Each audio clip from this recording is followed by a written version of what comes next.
We're moving towards the end game now, when these objects begin to actually make a difference. In New York, especially, which is not the earliest state by any means, but an important, the biggest state. New York is the most populous state in these years. The most number of people live here. So a victory in New York is big for that reason. There is a referendum on the ballot in 1915, which is what these broadsides are addressed to. And I'm noticing that the broadsides seem to be addressed to men. Yes. As man to man. Man to man. Remember, men have to vote for women's suffrage, and I've said there was a men's league for women's suffrage. There were buttons that men, to come back to the paraphernalia, we have pennants, we have ribbons, and we have buttons. There are buttons for all the different suffrage organizations, including one for male comrades of women's suffrage. I support women's suffrage sort of thing. So there's a lot of material that's addressed to men. And in 1915, the referendum throughout the state failed. Nobody stopped.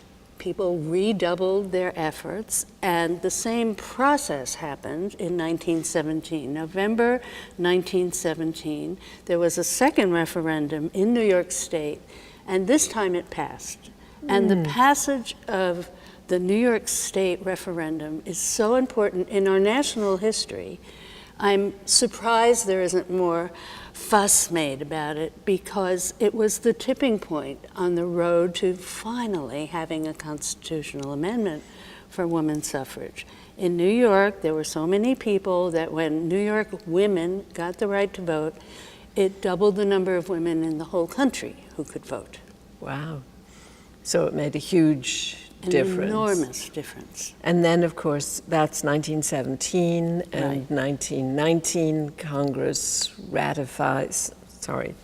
passes the women's suffrage. And it's sent to the states for amendment. ratification, but it certainly looks, in hindsight, like New York is where the road curved. It's the first eastern state to endorse women's suffrage. The East was the real holdout, because it was the eastern states that had the most rigid gender caste system. Women's place is here, not in the public realm. And so I think that this is where the road swerved and the energy picked up toward final passage of the amendment. It's fascinating, and yet the actual final passage was held up by the state of Tennessee, which was the last state to ratify, or the last state before ratification was complete.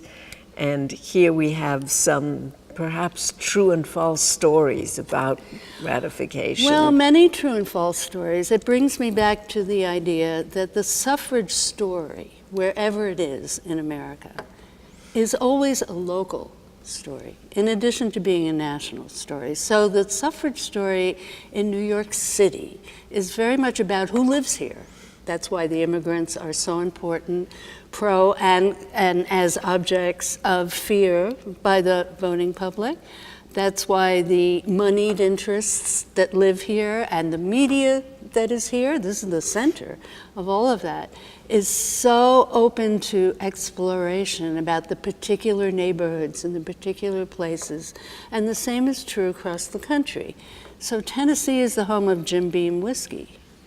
And one of the great fears about women's suffrage was that since it had originated in some streams as part of the temperance movement, Exactly. that if women won the right to vote, they would outlaw alcohol, which is being considered in the temperance movement as really the center of what we would call domestic violence today. So there is a great fear, particularly in Tennessee, I would suspect, of what this will mean. And it's not surprising that Tennessee is the last state to ratify it. I think this is a myth about Tennessee, that a man named Burns was the holdout. The sides were even. It was 50-50, pro and con. And it came down to this young man who stood up and he took a letter from his pocket and he read it to the assembled. And it was a letter from his mother that said basically, be a good boy and do the right thing for women's suffrage. But I've been reading the correspondence of all the people involved in this movement all over the country. And the night before this young man stood up with his mother's note, he was taken to dinner by some of Alice Paul's co-workers. And so I suspect that flourishing the letter was yet another piece of theatricality in a political movement that's full of theatrical gestures. I like to believe that Alice Paul and her gang had had some influence on Harry Burns. I suspect they did. Thank you, Louise. Thank you.